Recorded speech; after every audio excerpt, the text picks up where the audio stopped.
Et je me tourne vers notre invité qui vient de loin, qui vient de Lille. Nous avons l'honneur d'accueillir aujourd'hui Aurélie Dupré, qui est la directrice de la DAPI à Lille. Elle est aussi coordinatrice du volet ESR pour les programmes à venir. Elle a de nombreuses missions et elle vient aujourd'hui nous présenter son sujet sur le cheminement et les repères pour la mise en œuvre d'une approche par compétences réussie. Merci de vous asseoir, s'il vous plaît. Vous pouvez emporter à manger et à boire sur vos places. Vous avez tous un café en main, c'est bon? Aurélie, je vous laisse la parole. À toi. Bien. Bonjour à tous et à toutes. Je suis vraiment ravie d'être ici parmi vous. Alors, je vais enchaîner après l'intervention de Lynn qui a présenté le cadre et les éléments du coup d'accréditation. Pour essayer de discuter, c'est vraiment un objet de discuter, des repères pour la mise en œuvre d'une démarche d'approche par compétences. Je dis bien des repères qui sont en cours de construction, je vais le préciser, mais voilà, finalement, quand on s'engage dans une démarche APC, quand on essaie de mettre en œuvre une démarche APC, quels sont les repères qu'on peut se donner pour avancer? Alors, du coup, les objectifs de mon intervention, pourquoi travailler sur des repères? Alors, des repères qu'on travaille au sein du programme à venir, sont des repères qu'on construit ensemble au sein de ce programme. Alors, pourquoi des repères? Pour faire dialoguer des communautés universitaires, des enseignants, des conseillers, des ingénieurs pédagogiques, sur des balises un petit peu pour identifier le cheminement de démarche approche par compétences, pour outiller aussi le travail d'accompagnement. Là, on est vraiment sur une démarche d'accompagnement. Et donc d'outiller les conseillers, ingénieurs pédagogiques ou tous les accompagnants au sens large dans les établissements. Et puis pour essayer aussi de situer l'avancement d'une démarche d'approche par compétences et essayer d'en marquer les étapes, puisqu'il y a la logique aussi d'affichage et de mise en valeur du travail effectué pour répondre aux attentes. Voilà un peu les objectifs qu'on se donne pour construire ces repères. Alors, au niveau des cadres méthodologiques, les cadres méthodologiques sur l'approche par compétences, ils sont diversifiés. Il y a effectivement l'approche méthodologique du Lab7 que je schématise, dont j'ai repris le schéma et les principales étapes pour ceux qui connaissent. C'est la démarche sur laquelle les buts, par exemple, se sont appuyés. C'est aussi la démarche sur laquelle, au sein du programme à venir, avec laquelle on travaille. Mais il y a d'autres démarches. Il y a d'autres cadres théoriques. Il y a des établissements qui travaillent avec l'approche coulée, par exemple, ou avec d'autres approches. Et donc, il y a des cadres méthodologiques qui sont diversifiés pour mettre en œuvre une approche par compétences. Et donc, l'objectif aussi, à travers ces échanges qu'on essaie de nourrir, c'est de faire dialoguer les différentes approches pour essayer de voir quels sont les communs, quels sont les repères qui vont être communs et les repères qui peuvent être plus spécifiques. Voilà, mais c'est essayer de faire dialoguer un petit peu ces différentes approches pour dégager des points communs et aussi en dégager leur spécificité. Alors, au niveau de mon intervention, je vais essayer de développer 4 axes. La collégialité du travail d'organisation de la formation, l'élaboration du référentiel de compétences, l'évolution des pratiques pédagogiques et la construction du programme de formation. Alors, voilà, on abordera ces 4 axes alors avec des temps un peu différents et dans un ordre un peu différent de ce qui a pu être fait dans une précédente intervention à Lille. Mais voilà, ces 4 axes un petit peu essentiels, 4 thématiques sur lesquelles on va regarder les repères.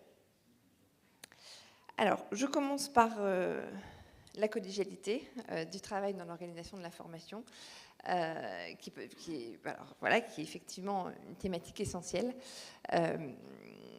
L'approche par compétences, c'est avant tout un travail d'équipe pédagogique, je pense. Et donc, ce qui est important, c'est de réussir à rassembler un collectif dans la construction du programme de formation. C'est vrai qu'au début de l'approche par compétences, il y a voilà, plusieurs années, on faisait au sein de la DAPI, hein, donc du service d'accompagnement de l'Université de Lille, on faisait des ateliers de formation sur l'approche par compétences. Et j'avais des enseignants qui me disaient « Mais comment je fais, moi, pour mettre en place l'approche par compétences dans mon cours ?» Bon, l'approche par compétences, c'est pas à l'échelle d'un cours, c'est vraiment à l'échelle d'un programme de formation. Et on ne peut pas juste passer un cours en approche par compétences, il faut vraiment réussir à fédérer une équipe pédagogique. En même temps, si on attend que tous les enseignants de toute une formation soient partants pour partir sur de l'approche par compétences avant d'engager les choses, voilà, ça va mettre un peu de temps et on partira certainement pas. Donc il y a un curseur un petit peu à trouver hein, entre partir avec quelques enseignants qui ont envie de s'y engager, partager hein, aussi ce travail collectif et donc réussir à progressivement mobiliser un collectif. Alors, qu'est-ce qu'une équipe pédagogique? Alors, ce n'est pas qu'une équipe enseignante, hein, on peut voir ça plus large et intégrer d'autres acteurs. On peut intégrer des professionnels, on peut intégrer des étudiants et même aussi des responsables pédagogiques, des responsables administratifs. Voilà. L'équipe pédagogique, il faut vraiment l'entendre au sens large et selon le contexte de votre formation et selon voilà, le contexte de votre établissement, bah, vous aurez peut-être des acteurs différents. Mais ce qui est important, c'est vraiment de travailler dans un collectif pour construire la formation. Pour autant, comme je vous le disais, tout le monde n'est pas tout de suite embarqué en même temps. Et au début, bah, des fois, on travaille... c'est le responsable de formation, effectivement, qui va engager le travail. Et il est rarement... voilà, c'est souvent lui qui est à l'origine de l'engagement dans l'approche par compétences. Et puis, il va rassembler quelques enseignants qui vont travailler sur le programme de formation. Il n'y aura peut-être pas tout le monde, mais ce qui va être important, c'est de partager l'ensemble des productions à l'ensemble de l'équipe pédagogique. Et puis, ce qu'on observe, c'est que quand même, petit à petit, de plus en plus d'enseignants de l'équipe pédagogique rejoignent le travail et on arrive progressivement à fédérer un collectif autour de ce travail. Voilà, donc une étape absolument essentielle, c'est l'équipe pédagogique. Ce n'est pas la plus simple, mais c'est une étape absolument essentielle pour l'organisation de la formation. Donc c'est un premier repère. Alors, autre axe, autre thématique hein, autour de laquelle on va chercher des repères, c'est la manière d'élaborer un référentiel de compétences. On en a déjà un petit peu parlé, le référentiel de compétences, bah, c'est souvent ce qui est visible, c'est souvent ce qui est affiché. Bah, voilà, on est en approche par compétences, donc on met en avant ce référentiel de compétences. Et donc, quels sont un petit peu les points clés dans l'organisation d'un référentiel de compétences? Alors, on va discuter autour de 7 repères. Hein, la formulation des compétences, donc la manière dont elles sont formulées. L'articulation avec le référentiel prescrit, alors très souvent le référentiel RNCP, hein, mais il peut y en avoir d'autres. Sur la contextualisation des compétences, la transversalité, le caractère évaluable des compétences, les trajectoires de développement et le lien avec les familles de situations professionnelles. Alors, je vais développer chacun de ces éléments avec des exemples qui seront à discuter.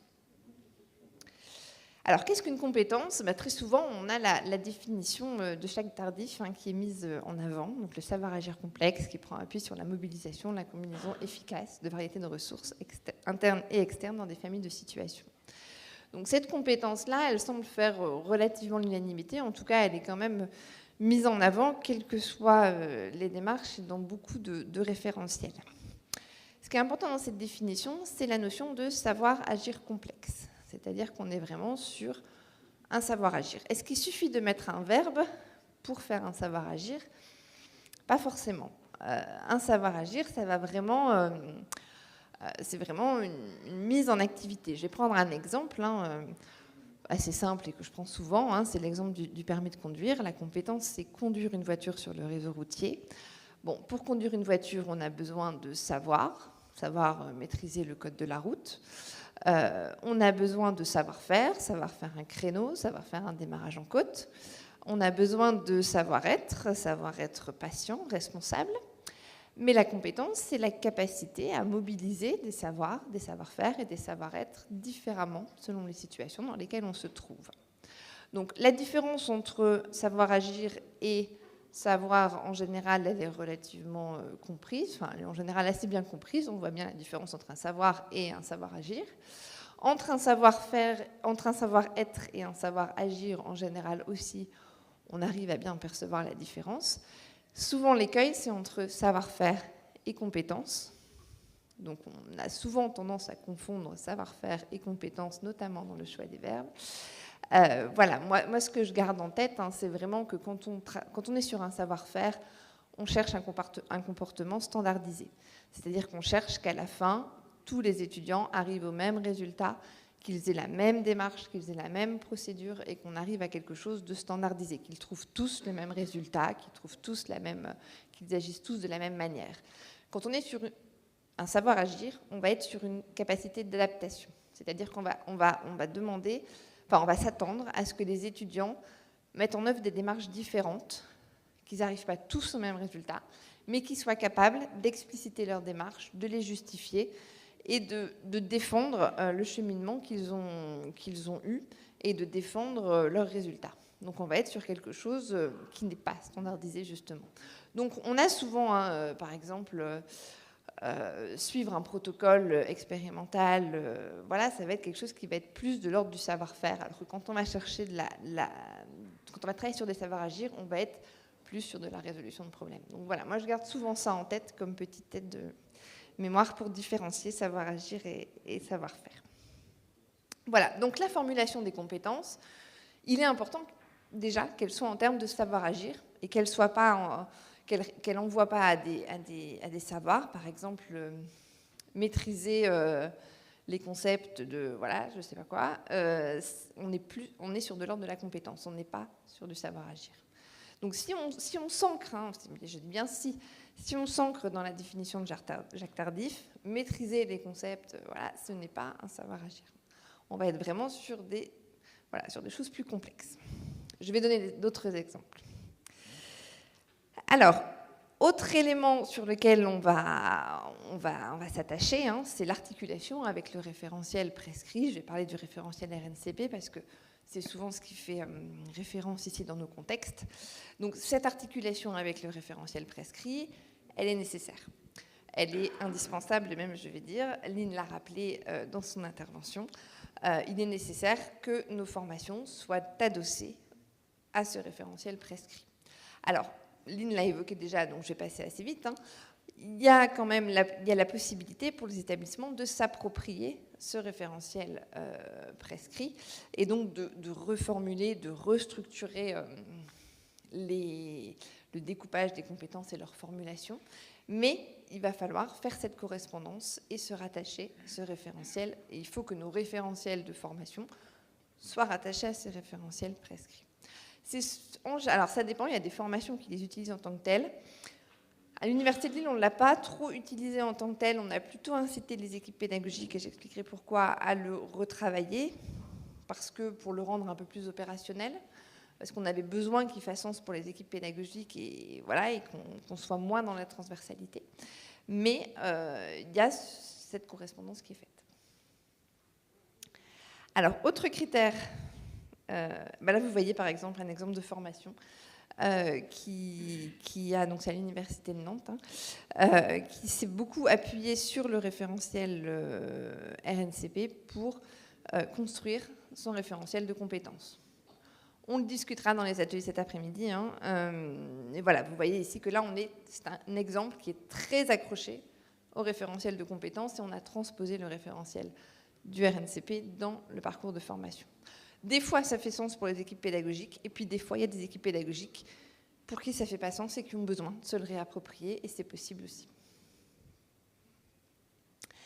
Alors, ce qui est important et un autre critère également qu'on peut avoir comme repère, un autre repère plutôt, je ne devrais pas utiliser critère, plutôt un autre repère, c'est la contextualisation des compétences.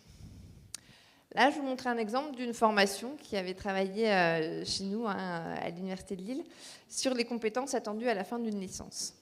Et voilà à quoi ils arrivent comme résultat. Voilà, analyser, ça c'est leur première formulation. Ils disent à la fin de la licence, les étudiants seront en mesure d'analyser l'environnement national et international, d'argumenter, de communiquer en français et en langue étrangère, de travailler en équipe, de s'organiser, de construire son projet personnel et professionnel, de créer, de s'adapter. Bon, moi, quand ils m'ont montré ce référentiel-là, je leur ai dit, bah ça, je peux le mettre dans quasiment toutes les formations de l'Université de Lille. Je ne me dis pas en lisant ça, c'est un étudiant de cette formation-là. Donc, c'était quelque chose sur lequel on voulait en fait insister sur le fait que le référentiel y donnait sens à la formation et que c'était quelque chose voilà, qui allait vraiment décrire les formations. Donc souvent, donc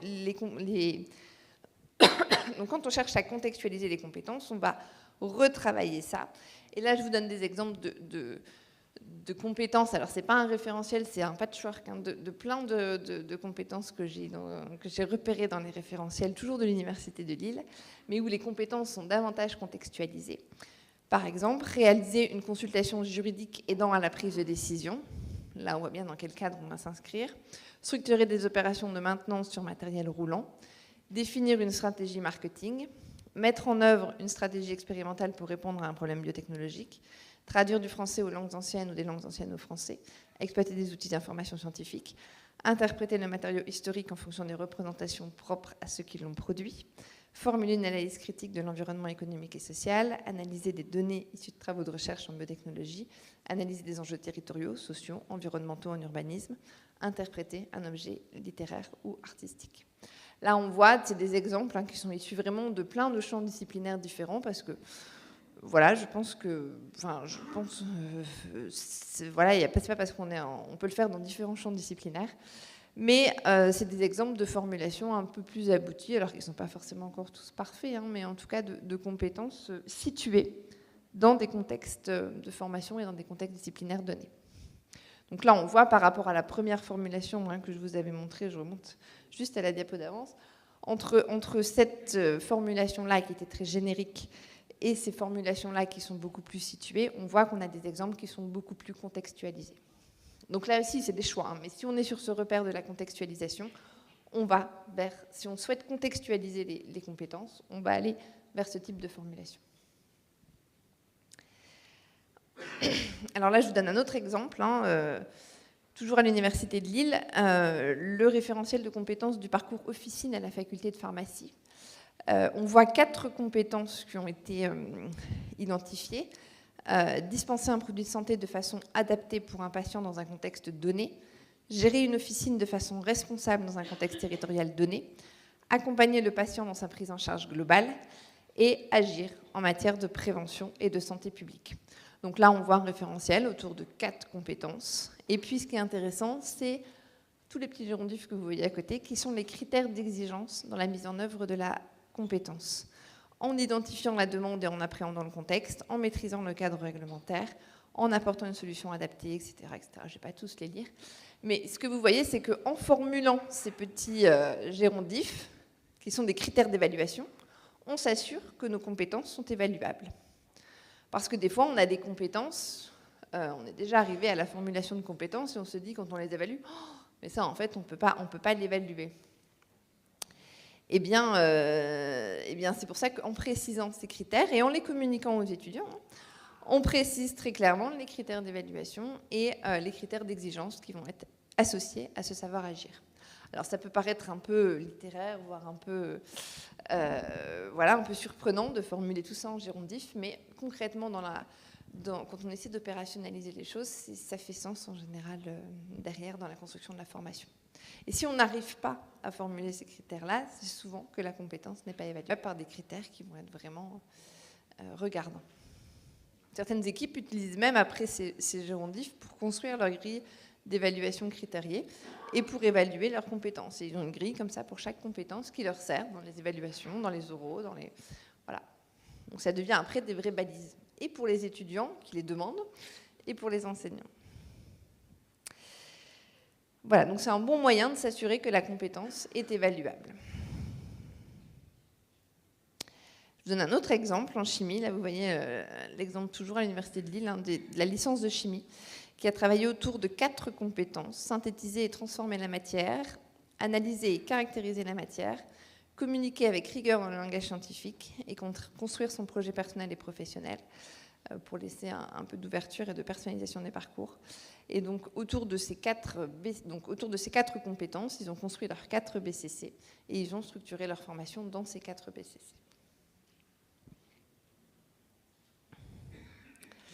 Alors, la transversalité des compétences, un autre élément sur lequel je voulais un peu insister. Qu'est-ce qu'une compétence transversale? Ça, c'est quelque chose qui peut faire débat. C'est quoi une compétence transversale? Alors, on me dit souvent, communiquer, c'est une compétence transversale. Du coup, je vais prendre cet exemple-là pour essayer de discuter de la transversalité des compétences.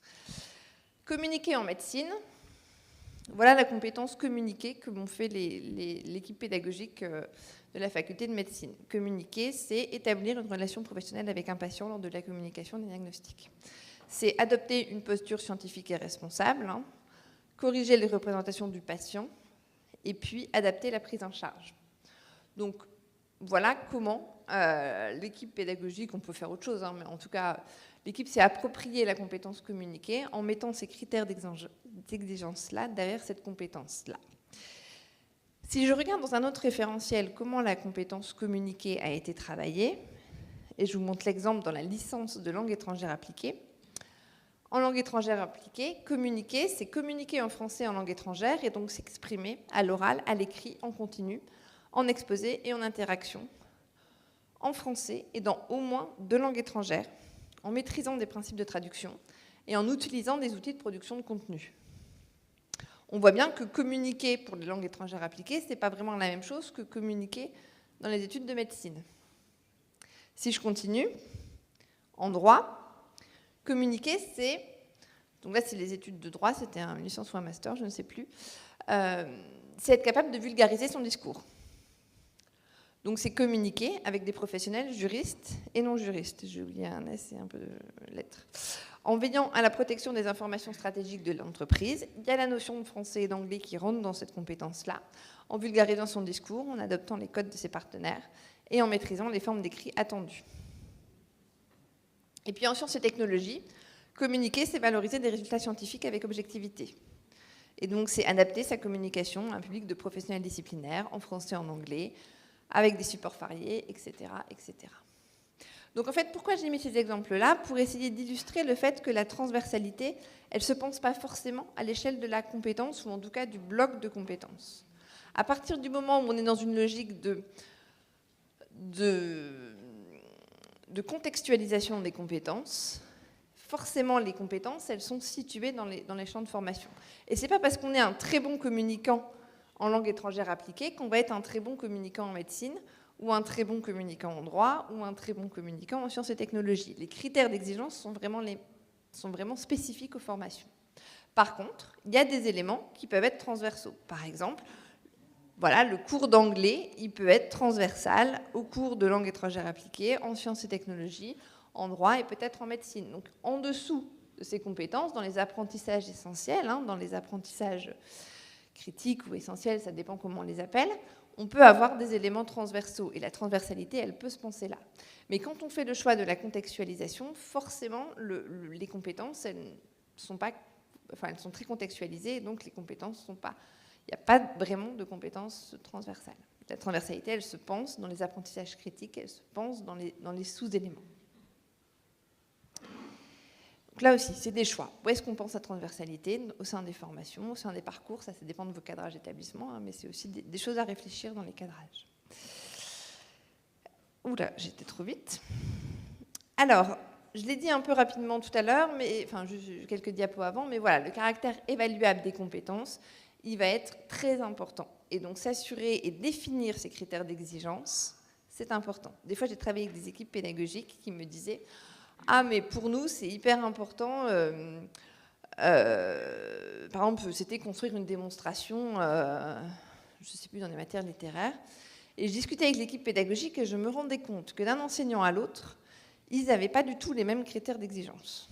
Et donc, en fait, l'étudiant, il devait plutôt s'adapter aux critères d'exigence de l'enseignant que à la compétence et aux attendus de la compétence. Et donc, déjà, se mettre d'accord à l'échelle de la compétence, donc en équipe pédagogique, là, on n'est pas sur un cours, sur les critères d'exigence dans la mise en œuvre des compétences et se mettre d'accord et les communiquer aux étudiants, c'est déjà un travail qui a l'air simple, mais qui en général suscite pas mal de débats. Donc en général, mais là c'est pareil, on peut aussi ajuster, mais il y a 5 grands types de critères d'exigence. On va préciser la manière qui est attendue dans la façon de communiquer. On va préciser les ressources qu'il est nécessaire de maîtriser, tous les savoirs, les connaissances, etc., les savoir-faire essentiels. La notion de compétence, je ne connais pas de compétence qui ne nécessite pas la maîtrise de savoir ou de savoir-faire. On va préciser ça en critères d'évaluation. On va tenir compte aussi des règles ou des contraintes, de la méthodologie, de la qualité du résultat. Donc en général, 5 niveaux d'exigence à définir. Je vous montre un exemple. Alors pour le coup, un exemple que j'ai pris dans le DU de pédagogie universitaire que certains d'entre vous d'ailleurs dans la salle suivent. Le DU de pédagogie universitaire qui est mis en place à l'Université de Lille en partenariat, puisqu'il y a des enseignants de l'Université de Clermont-Auvergne et de Savoie-Mont-Blanc. Donc dans cette compétence, concevoir des on a une compétence dans ce DU de pédagogie universitaire qui vise à former les enseignants sur l'approche par compétences. La première compétence, c'est concevoir des enseignements dans une démarche APC. Et donc, on a nos 5 critères d'exigence, on en a même 6 là. Donc, en respectant les principes de l'alignement pédagogique, premier critère qualité, qu'on va regarder quand on va évaluer la compétence, en précisant les attentes pédagogiques aux étudiants, en considérant la diversité des profils, en s'intégrant dans le programme de formation, en prenant en compte les contraintes de son contexte d'enseignement, effectifs, locaux, calendrier, et en scénarisant l'enseignement de manière à soutenir la réflexivité des étudiants vis-à-vis du développement des compétences. Donc là, vous avez un exemple dans lequel vous avez les 5 types de critères d'exigence qui sont pris en compte. On n'est pas forcément obligé de prendre les 5. Donc pareil sur la deuxième compétence, mais je ne vais pas vous la lire parce qu'on n'a pas beaucoup de temps. Voilà. Alors, autre élément qu'on va regarder dans le référentiel de compétences, c'est l'identification de trajectoires de développement et de paliers de progression. Parce que le niveau être compétent, ça ne veut pas forcément dire être expert. Être compétent, ça veut dire avoir atteint le niveau d'exigence requis par le programme de formation. Et donc ce niveau d'exigence, c'est les critères qualité que je viens de vous présenter, mais il est important de les préciser, et puis de construire ensuite des paliers de progression. En fait, parce que quand on fait le référentiel de compétences ou quand on construit un référentiel de compétences, on est sur une vision du diplômé. Mais avant d'arriver sur la vision du diplômé, donc à la fin de la licence, à la fin du master, à la fin du but, voilà, on a des niveaux, première année, voire par semestre. Et donc, on va construire une progression sur ces compétences. Donc, ça va être... Voilà, donc on va regarder ça, comment on la met en avant dans le référentiel. Ça peut être un point clé de vos référentiels, ça peut être un repère. Je vous montre un exemple tiré de l'Université de Nantes sur la licence de chimie, où vous voyez, là, la compétence, c'est pratiquer une démarche expérimentale. Donc ça, c'est la compétence avec... Là, il y en a 6 niveaux d'exigence que vous voyez à droite. Intégrer de manière pertinente des connaissances théoriques, avoir recours à des ressources externes complémentaires, articles, données, etc., etc. Respecter les règles d'hygiène, de sécurité et d'environnemental. Donc un certain nombre de critères d'exigence qui correspondent au niveau final. Et on voit 3 paliers au terme de la L1, au terme de la L2, au terme de la L3. Donc au terme de la L1, c'est mettre en œuvre des techniques d'exploitation simples, plus complexes au niveau de la L2, et puis de combiner les techniques sur le niveau de la L3. Et on voit des apprentissages critiques et des savoirs, des savoir-faire et des savoir-être qui vont être différents selon ces 3 années. Et donc là, on a construit des niveaux de progression relativement au développement d'une compétence.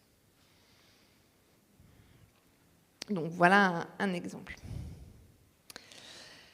Alors le lien, autre repère qu'on peut regarder, ça fait un peu catalogue, mais vous les manipulerez cet après-midi, c'est le lien avec les familles de situations professionnelles. Donc là, je vous donne un exemple sur les études de médecine aussi à Lille. On s'est dit, établir une relation professionnelle avec le patient et son entourage. Quels sont les types de situations auxquelles on va préparer nos étudiants? et dont l'équipe pédagogique, alors voilà, les études de médecine, c'est 6 ans, hein, donc il y a beaucoup de familles de situations parce qu'on est sur des études longues. Mais ils se sont dit, à la fin de la formation, on garantit que nos étudiants seront capables d'agir en situation d'annonce de mauvaises nouvelles, en situation conflictuelle avec le patient et son entourage, en situation où il faut adapter le discours au niveau de compréhension, par exemple avec des patients qui ne parlent pas français ou avec des patients ou des enfants. Des situations où le patient est en difficulté de communication, par exemple quand il est intubé, il faut savoir faire des gestes, parler, communiquer différemment. Des situations majeures, mineures médecins, des situations relatives à des maladies chroniques où il faut une prise en charge sur du long terme, et puis des situations d'urgence où on ne peut pas communiquer exactement comme on voudrait, parce qu'il faut aller vite, parce qu'il faut brusquer un peu les choses, et voilà. Et donc là, en fait, en précisant ces familles de situations, on aurait pu en enlever. C'est-à-dire que là, c'est un choix de l'équipe pédagogique qui dit, je garantis que mes étudiants sauront agir, ou ont été préparés à agir dans ces familles de situations-là. C'est quelque chose qu'on va afficher et qu'on va garantir auprès des professionnels qui, derrière, pourront employer les étudiants qui sortent de ces formations. Donc, en fait, on définit les familles de situations dans lesquelles on prépare nos étudiants à agir. Ça veut dire qu'on les garantit aussi.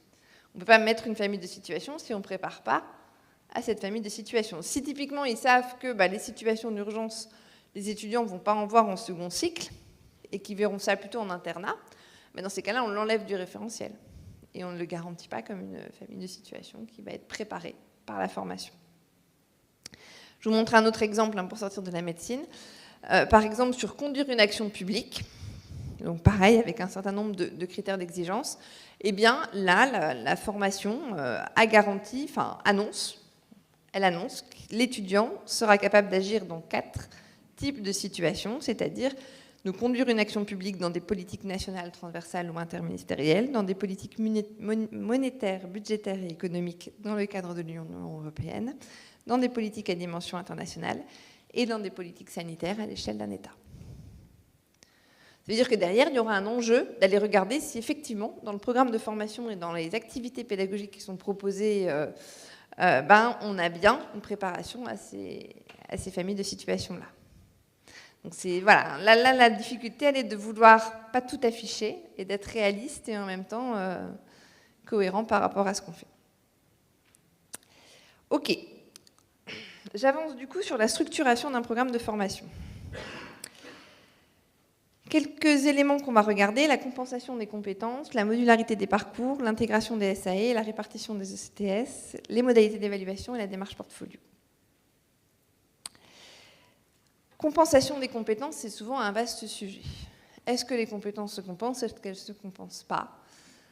Ça peut paraître évident des fois pour des équipes de dire non, les compétences ne se compensent pas, mais en termes de réussite étudiante et du point de vue étudiant, ça peut être plus compliqué. Voilà, il y a eu des grands débats autour de ce sujet-là. Si je prends le référentiel... ça arrive.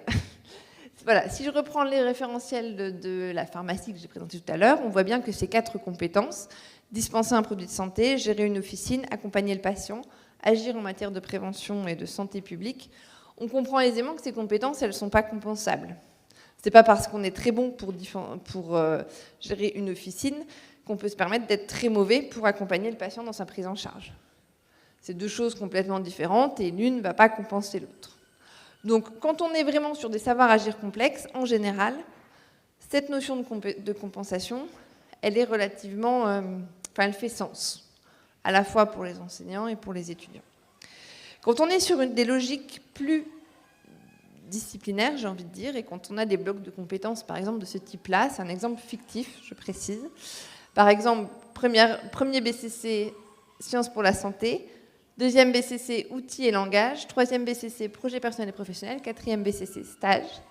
Et quand on introduit la non-compensation des BCC, ça peut être plus problématique parce que le BCC1, qui est très théorique, quand il va plus compenser avec les autres, il peut poser des problèmes de réussite pour les étudiants. Et donc ça peut être quelque chose... Donc la notion de compensation pour des formations de ce type-là, elle peut être plus compliquée. Mais effectivement, quand on est sur ce type d'exemple, on n'est pas sur des savoirs agir complexes. On est sur une structuration en BCC qui n'est pas une structuration en compétences, qui reste très disciplinaire. Et donc, effectivement, introduire de la non-compensation sur des formations où les BCC ne sont pas formulés en savoir-agir complexe, ça peut être plus compliqué en termes de réussite étudiante et ça peut être moins bien compris aussi. Autre élément important qui est souvent mis en avant, la modularité des parcours. On dit souvent, l'approche par compétence, ça doit permettre de flexibiliser les parcours, ça doit permettre à des étudiants qui n'ont pas validé tous les blocs de compétences de pouvoir repasser un bloc de compétences et pas les autres, ou ça doit permettre, dans une logique de formation continue, de permettre aux étudiants d'aller chercher un bloc de compétences et pas les autres. Ça va impacter énormément la manière dont on va structurer les parcours de formation et les unités d'enseignement et les blocs de connaissances et de compétences. Je prends un exemple, ici avec une formation aussi fictive, c'est un schéma, voilà. On voit bien dans une formation de ce type-là qu'on n'est pas, quand on organise une formation en mettant en correspondance les compétences organisées en blocs et les UE, on ne peut pas aller sur de la modularité. Là, dans ce cas-là, si un étudiant rate le bloc A, et donc les compétences 1, 2 et 3, et qu'il valide le bloc B, le bloc C, le bloc D, etc., il est obligé de repasser toutes les UE de la maquette. Vous voyez, il y a des croix partout, là. Donc, en fait, il est obligé de repasser... Non, il échappe à quelques UE quand même, mais il est obligé de repasser l'UE1, l'UE2, l'UE4, l'UE6, l'UE7, l'UE8, l'UE9, l'UE10, 11, 12, 13, 14, 15, 16, 17. Donc, on n'a pas vraiment modularisé. Parce qu'en fait, l'étudiant qui veut, ou un étudiant de la formation continue qui voudrait juste suivre le bloc A, eh bien, il doit faire tous les cours de la maquette de formation.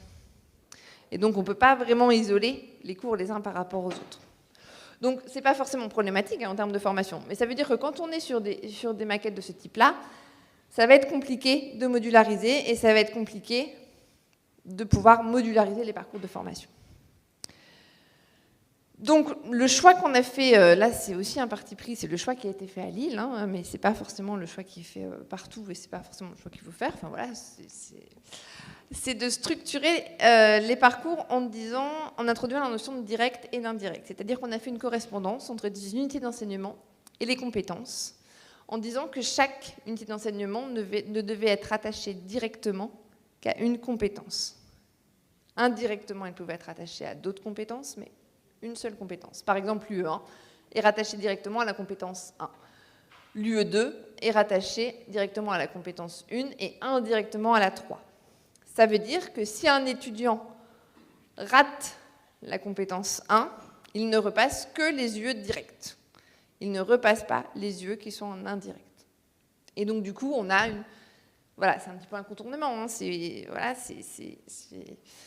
pour essayer de permettre cette modularité. Et donc, l'étudiant qui souhaiterait juste, un étudiant de la formation continue qui souhaiterait juste avoir la compétence 1, eh ben, il a à passer 3 UE. Et pas toutes les UE du programme de formation. Mais comme effectivement, cette correspondance stricte, elle n'a pas trop de sens au niveau pédagogique, on a introduit la notion d'indirect, pour quand même montrer que ce n'était pas si segmenté et que ce n'était pas en silo. Alors, intégrer les SAE, ça c'est souvent une question compliquée. Ça veut dire quoi, intégrer les SAE?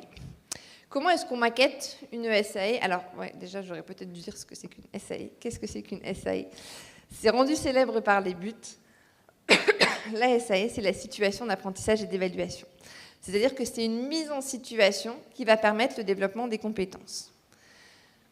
Et donc, quand est-ce qu'on arrive à créer une mise en situation? Alors, ce n'est pas du coup quelque chose qui vise un savoir-faire, c'est vraiment quelque chose qui va viser un savoir-agir. Alors, intégrer la SAE, ça veut dire comment on la maquette dans le parcours de formation. Là, vous avez l'exemple d'une mise en situation sur un parcours fictif, toujours de chimie, où on a un bloc de compétences qui s'appelle « Transformer la matière ». Donc, il est bien en savoir-agir complexe, « Transformer la matière ». Pour être un peu plus contextualisé, mais voilà. Il y a 3 cours, donc chimie organique, inorganique et thermodynamique et cinétique. Et puis, il y a une mise en situation, SAE, qui a été intégrée dans la maquette pour compter les heures d'accompagnement. Cette SAE, elle s'appelle « Concevoir un polymère ». Et là, on voit que tout est évalué isolément. Si vous regardez à droite, les cours théoriques et la SAE sont évalués isolément. Donc en fait, on a rajouté une mise en situation qui a rajouté une évaluation complémentaire, qui a augmenté la charge d'évaluation pour les étudiants, mais on a toujours les éléments qui sont évalués isolément. Je vous vois un peu froncer les sourcils, mais je pourrais développer. Je vais prendre un autre exemple qui sera peut-être plus parlant. C'est l'exemple d'une SAE complètement intégrée. Là, vous voyez un autre exemple de la même formation fictive, dans lequel, cette fois-ci, on a toujours les 3 cours théoriques, plus la mise en situation. Et là, on va dire qu'elle est complètement intégrée, parce que l'évaluation de la mise en situation évalue à la fois les aspects théoriques et à la fois les aspects pratiques. Et donc là, on a une SAE intégrée dans le parcours de formation parce que les modalités d'évaluation sont mutualisées, sont intégrées et qu'on va évaluer dans la même situation des apports théoriques et des apports pratiques. Même si on peut mettre différentes notes. Donc voilà, donc là on va vers une intégration dans les pratiques d'évaluation et ça allège la charge d'évaluation pour les enseignants, pour les étudiants et ça permet de voir comment les savoirs théoriques sont mobilisés en tant que tels. Voilà, vous avez un autre exemple, hein, parce que là, on peut la maqueter, mais on peut aussi la mettre en modalité d'évaluation. Il y a deux possibilités hein, sur le maquettage. Il y a des formations qui, enfin, pour l'instant que j'ai vu, hein, il y a des formations qui font le choix de maqueter la SAE en tant qu'élément constitutif, et donc de rajouter une ligne avec des heures dédiées. Et puis il y a des formations qui, pour des logiques souvent de soutenabilité, hein, qui ont peur que... Parce que vous voyez, là, les volumes encadrés étudiants sont ajustés. On n'a pas le même volume encadré... quand on rajoute, même si le total est toujours le même, on voit que si on laisse les volumes d'enseignement identiques, eh bien, dans ces cas-là, on met la situation d'apprentissage en modalité d'évaluation. Je pourrais y revenir. Et puis, vous avez un cas un peu partiel, où là, vous avez quelque chose de partiellement intégré. Vous voyez, là, on imagine un cours où on se dit, dans ce bloc de compétences-là, l'enseignement de thermodynamique et de cinétique, il ne peut pas être associé à la SAE parce qu'en fait, il a besoin d'être évalué tout seul. C'est une nécessité. Voilà, on a besoin d'évaluer ce cours-là tout seul. Mais par contre, on va mutualiser l'évaluation de la chimie organique, inorganique avec la situation d'évaluation, la SAE, concevoir un polymère. Et donc là, on a quelque chose d'intermédiaire qui est tout à fait possible aussi. Mais voilà, un autre exemple, toujours fictif, hein, mais voilà, donc avec à la fois quand il est maquetté et quand il est intégré dans les MCC, donc dans les modalités de contrôle de connaissances et de compétences. Ce qui permet aussi, des fois, si toute l'équipe pédagogique n'est pas engagée et qu'on a un enseignant qui, lui, veut continuer à faire son cours et qui ne veut pas s'intégrer dans... ça permet quand même que les autres puissent avancer et que les autres puissent s'intégrer et travailler sur cet essai. Voilà, alors la répartition des ECTS, aussi important comme point de repère, parce que forcément ça va avoir un impact. Si on crédite de CTS tous les éléments, eh bien, j'arrive à la fin, si on crédite de CTS tous les éléments de la maquette, eh bien, en fait on est un peu coincé. On ne peut pas aller sur des évaluations mutualisées parce qu'on est obligé de mettre des notes à tous les niveaux des éléments constitutifs. Donc si on veut travailler sur des évaluations mutualisées et des évaluations plus intégrées, eh bien, il faut soit remonter le crédit de CTS à l'échelle du BCC, soit faire comme dans les buts, mettre un exemple de SAE et de ressources. Et donc là, vous avez deux UE qui sont en dessous du BCC et on crédite l'UE ressources et l'UE SAE. Et dans ces cas-là, on arrive à un crédit et on arrive à mutualiser au sein des UE. Bon, ça, c'est des choix. Il n'y a pas une manière de faire, hein, selon les formations, mais c'est pour essayer de vous faire percevoir un peu les conséquences de ces choix et les objectifs. L'approche par compétence, ça vise à aller vers des pratiques intégrées, vers des mutualisations d'évaluation, vers des pratiques pédagogiques plus intégrées. Donc forcément, ça doit nous amener à penser différemment la répartition des ECTS et à intégrer les pratiques pédagogiques et les pratiques d'évaluation, et à intégrer l'apport de connaissances avec les mises en situation. Et donc c'est un cheminement qui est long, hein. Il ne faut pas y passer non plus du jour au lendemain, mais c'est quelque chose qui progressivement est une direction vers laquelle il faut aller. Voilà. Ah, j'ai encore 5 minutes, donc je peux continuer un peu. Alors, sur l'évaluation des compétences, on a toujours ces 3 niveaux d'évaluation qu'il faut toujours prendre en considération. Il y a toujours l'évaluation des connaissances, des savoirs, des savoir-faire.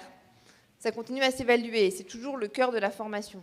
Si je reprends l'exemple du permis de conduire, le code de la route, on a besoin de le valider, on a besoin de le connaître pour conduire une voiture. Et ce n'est pas parce qu'on passe en approche par compétence qu'on n'a plus besoin de connaître le code de la route, en fait. C'est toujours essentiel. Ça peut être même quelque chose, ça peut être un prérequis, ça peut être une exigence. Il peut y avoir un seuil.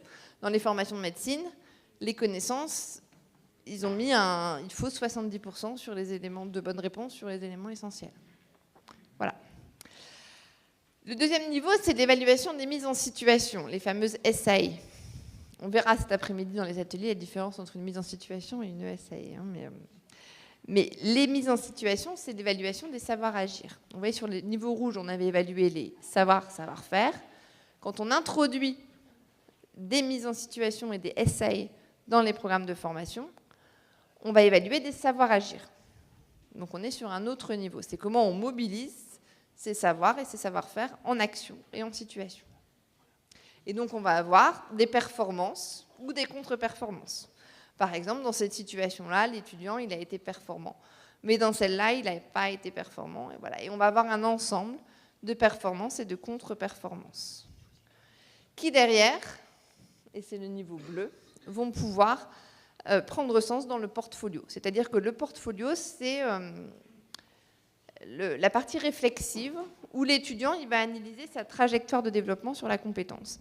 Et il va analyser finalement plusieurs mises en situation, mettre en perspective ses réussites, ses échecs, et mettre en perspective ses performances, ses contre-performances pour construire une approche intégrée et pour avoir un regard réflexif sur le développement de ses compétences.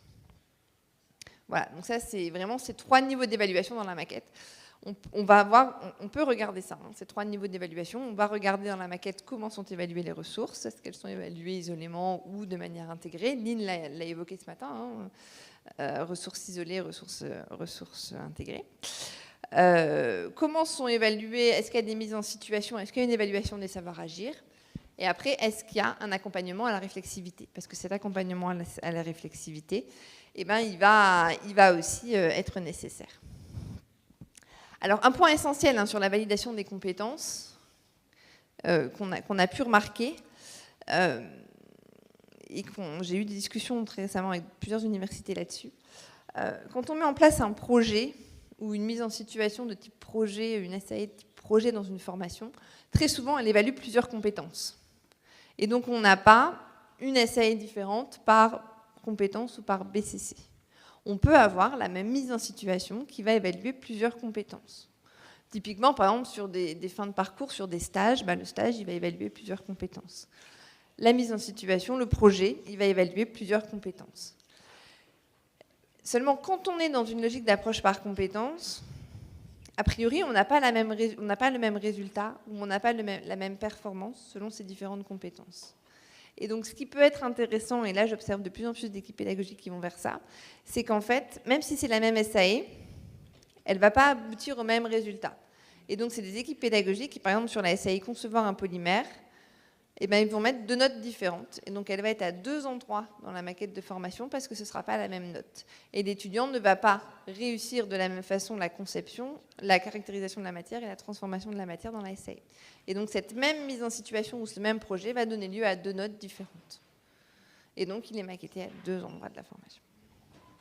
Voilà, parce que des fois, j'ai déjà observé des équipes pédagogiques qui mettaient du coup la SAE dans plusieurs blocs de compétences et qui reportaient la même note dans les différentes compétences. En fait, quand on est sur une logique d'approche par compétence, on va regarder isolément chaque compétence et on va mettre des notes différentes dans la compétence. Voilà, bon là, je vais sur des choses qui sont peut-être un peu... qui arrivent, qui sont peut-être en fin de démarche, mais bon, on verra. Et puis, je vais terminer là-dessus, sur le maquettage d'une démarche portfolio. Ce qui est important, donc on a regardé comment est-ce qu'on intégrait la SAE dans la maquette de formation, comment on intègre la démarche portfolio dans la maquette de formation. Ce qui est important, et c'est vraiment là-dessus que je veux insister, c'est de prévoir du temps d'accompagnement pour l'étudiant et que ce temps d'accompagnement, il rentre dans la charge et il soit considéré dans la charge de travail étudiant et donc dans le volume ECTS global. Là, vous voyez un exemple d'une formation, enfin toujours fictive, hein, mais où on a du coup l'intégration donc des cours, hein, des ressources isolées ou intégrées, la SAE et puis un temps reconnu pour l'accompagnement de la démarche portfolio, qui peut être mutualisé hein, entre blocs de compétences. On se fait pas, ça peut être la même démarche, mais ce qui est important, c'est qu'il soit pris en charge et considéré dans le volume de travail de l'étudiant. Et dans celui de l'enseignant, également. Voilà. Bien, je vais m'arrêter là. Alors, voilà, sur l'évolution des pratiques pédagogiques, je ne vais pas développer ça ici, mais j'avais développé ça davantage sur l'intervention de Lille. Comment ? Ouais, on pourra prendre des questions. Voilà, ce qui est important, c'est une fois qu'on a fait le référentiel, qu'on a construit la maquette de formation qui fait sens dans l'évaluation des compétences, dans la manière dont on organise le programme, hein, c'est finalement quel impact ça va avoir sur les pratiques pédagogiques et comment est-ce que ça transforme les pratiques pédagogiques. Alors, il y a bien sûr l'alignement pédagogique, hein, mais qui va être important à tenir compte. Hein. On ne peut pas préparer... à partir du moment où on est sur une logique de formation à des compétences et d'approche par compétences, on est forcément sur l'entraînement des compétences et donc forcément sur l'entraînement de savoir-agir. On ne peut pas avoir que des cours magistraux ou que des cours transmissifs quand on est sur une logique d'approche par compétences. Et donc, on va intégrer des situations d'évaluation ou des stages dans les maquettes de formation et dans les pratiques pédagogiques. Là, on est sur les pratiques pédagogiques. Et ce qui est important, c'est que ces situations d'apprentissage et d'évaluation, pourquoi on ne dit pas juste mise en situation ? Parce qu'en fait, les situations d'apprentissage et d'évaluation, elles sont directement rattachées à une compétence. C'est un entraînement au développement d'une compétence. Et on arrive à la démarche portfolio. Voilà, je m'arrête là. Merci beaucoup Aurélie. On va passer aux questions. Tu es disponible pour nous. Ça commence avec les premières questions. Je me dirige dans la salle. Voici la première question. Bonjour, Richard Taillé, directeur de l'UFR Sciences et Montagnes. Sur le transparent dans lequel vous parliez du portfolio et du fait qu'il fallait l'accompagner, donc il y avait des heures qui étaient mises là. Quelle est la réaction des collègues dans les universités où ça commence à être fait ? Quelle est la réaction des collègues quand on leur dit qu'il faut du coup diminuer, prendre des heures ailleurs pour les mettre dans de l'accompagnement portfolio ? Est-ce qu'ils réagissent plutôt bien ou mal ? Ici, j'ai l'impression que ça sera une résistance, donc je voudrais entendre comment vous les avez surmontées, ces résistances. En fait, c'est vraiment la fin de la démarche. C'est-à-dire que déjà, quand on travaille avec des équipes pédagogiques, on travaille le référentiel de compétences, on travaille l'intégration de SAE, donc déjà intégrer des SAE, des évaluations intégrées au sein de la maquette de formation, ça nécessite déjà, voilà, des fois des changements de paradigme importants pour les enseignants, et donc c'est déjà une étape importante. Et une fois qu'ils ont intégré ces SAE et qu'ils sont arrivés là, souvent le passage au portfolio pose plus de problème parce qu'ils sont déjà en fait convaincus et qu'ils ont déjà mis en œuvre les SAE. Donc en fait, j'ai envie de dire le basculement, il se fait avant. Quand on arrive sur... Mais là, pour l'instant, j'ai peu de formations qui sont déjà au niveau de portfolio. Il y en a dans les buts parce que forcément les buts... de par la réforme, ont été un peu plus vite. Là, j'ai quelques équipes pédagogiques qu'on suit dans le cadre du programme Avenir qui y sont, mais c'est vraiment... voilà. En général, quand on en arrive là, c'est déjà qu'on a une équipe pédagogique très engagée, et c'est déjà en fait que la mobilisation, elle s'est déjà faite avant. Merci. Merci beaucoup. Je me rapproche de Yannick qui a relevé des questions à distance, et elle relève aussi du portfolio, donc je vais passer le micro à Yannick. Merci. Ouais, donc une question toujours sur le portfolio. Personne qui demande donc si c'est à l'enseignant d'accompagner les étudiants dans la construction du portfolio ou est-ce que c'est un rôle destiné à un père tutorant. D'après Tardif, celui qui évalue ne devrait pas accompagner. Ça, après, là, je vais toujours dire que ça dépend des contextes. C'est l'équipe enseignante qui voit ce qui peut être... intéressant de faire. C'est vrai que c'est souvent sur des enseignements transversaux. Alors ça peut être, moi j'ai vu les deux. Hein, donc là c'est vraiment un choix de l'équipe pédagogique. Mais ça peut être fait aussi. En tout cas, ce qui est important, c'est que Alors, c'est pas forcément de l'accompagnement individuel aussi. C'est des temps, vous avez peut-être vu ça dans l'approche tardive, il parle de séminaires compétences ou de séminaires portfolio. Voilà, ça peut être des temps, nous, dans le cadre du DU de pédagogie universitaire, on fait ces temps-là 2 ou 3 fois dans le semestre, et ça peut être des temps collectifs, c'est pas forcément que de l'accompagnement individuel. Parce que la réalité de nos contextes et la réalité de nos effectifs font qu'on peut pas non plus être toujours sur de l'accompagnement individuel. Mais en tout cas, c'est des temps d'accompagnement collectifs qui sont plutôt pensés... alors parfois individuels quand le contexte de la formation le permet. Donc vraiment sur l'encadrement, ça va dépendre de vos contextes. J'ai pas de réponse toute faite. Oui, on a une réaction sur la question qui a été posée, puisqu'on n'évalue pas le portfolio mais la démarche, mais Eric va pouvoir rebondir sur cette question. Alors, non, moi je voulais rebondir sur qui évalue, c'est pas la personne qui est accompagnée qui doit évaluer. Alors non, au contraire, dans l'approche tardive, le LabSet également, en fait, ceux qui évaluent la compétence, en tout cas, c'est ceux qui ont accompagné, qui ont observé les étudiants en train de la développer, ou un expert de la compétence. Parce que le risque, si c'est quelqu'un justement qui n'est ni expert de la compétence ou qui n'a pas accompagner les étudiants dans le développement de la compétence, par exemple, qui ne les a pas observés lors des SAE, ça ne marche pas parce que vous avez quelqu'un d'extérieur qui, à la fin, ne va pas évaluer la compétence, justement, mais va évaluer le portfolio. Donc c'est pour ça que je voulais reprendre la question qui a été posée, parce que je n'étais pas d'accord avec ça.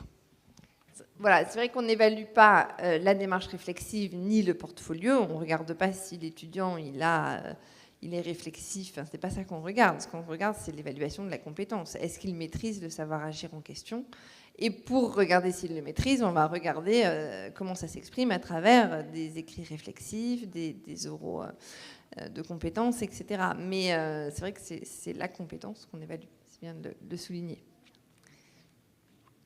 Ok, j'ai 2 autres questions donc de personnes en ligne. Une question notamment sur le lien entre la mise en place de l'approche par compétences et les étudiants. Donc il y avait une question qui concernait l'implication éventuelle des enseignants dans la construction de l'approche par compétences. De la formation, pardon. Des étudiants, ouais. Ah, des étudiants, ok.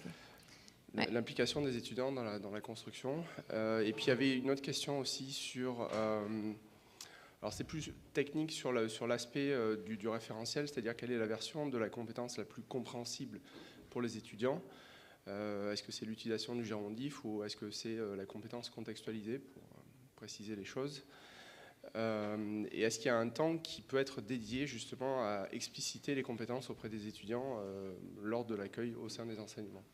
Donc, voilà, il y a un panel de questions autour de cette thématique. Alors sur l'implication des étudiants, alors ce qu'on observe, c'est que les étudiants sont un petit peu perdus vis-à-vis de l'approche par compétences, mais c'est pas forcément surprenant puisqu'il y a aussi des enseignants qui sont un petit peu perdus vis-à-vis de l'approche par compétences.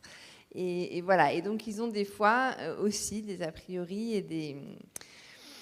Voilà, ils ne savent pas forcément ce que c'est et c'est pas forcément parlant pour eux de leur dire d'aller vers de l'approche par compétences.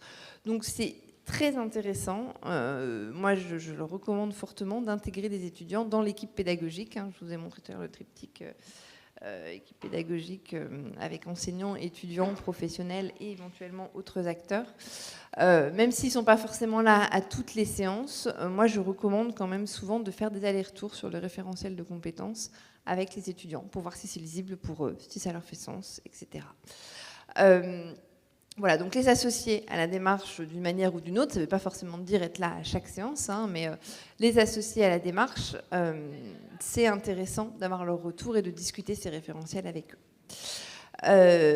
Alors après, sur comment ils le perçoivent, je pense que j'ai rarement vu des étudiants me dire on veut que les formations passent en approche par compétences. Par contre, ce qu'on entend dans les discours étudiants, c'est les cours sont trop théoriques, on veut davantage de mise en pratique, on ne voit pas forcément le sens de nos formations, il y a trop d'évaluations, les évaluations arrivent tout en même temps. Voilà, des choses autour de ça. Et finalement, les moyens de répondre à ces remarques-là ou à ces réactions-là, c'est quand même très souvent de repenser la cohérence du programme de formation, d'harmoniser les pratiques, ne serait-ce que dans l'approche programme, d'harmoniser, de penser la cohérence verticale et horizontale des enseignements, d'améliorer la lisibilité de nos formations, d'améliorer le lien avec les débouchés professionnels et l'insertion professionnelle derrière. Voilà, donc en fait, ce que demandent les étudiants, sans forcément exprimer l'approche par compétence, c'est quand même très souvent ce qu'il y a derrière l'approche par compétence. En tout cas, c'est mon point de vue, mais c'est ce qui me semble, c'est ce que je remarque dans les différentes interactions que je peux avoir avec eux. On va encore prendre 3 questions, 2 dans la salle et 1 à distance. On vous a vu. Je vais donner la parole à Fabienne et puis ensuite on prendra une question par ici. Rapide alors. Oui, c'est là. Merci pour votre présentation. J'avais une question sur la terminologie par rapport au référentiel de compétences. Donc, vous avez parlé de composantes essentielles. Ouais. Et pour moi, c'est pas facile cette notion, dans le sens où, je sais pas, quand je fais un gâteau, par exemple, voilà, la compétence, c'est faire un gâteau. Pour moi, les composantes du gâteau, ça va être la farine, les œufs, le sel et puis l'huile. Ouais. Ce sera les compétences, et puis après, il y aura les actions pour réaliser le gâteau.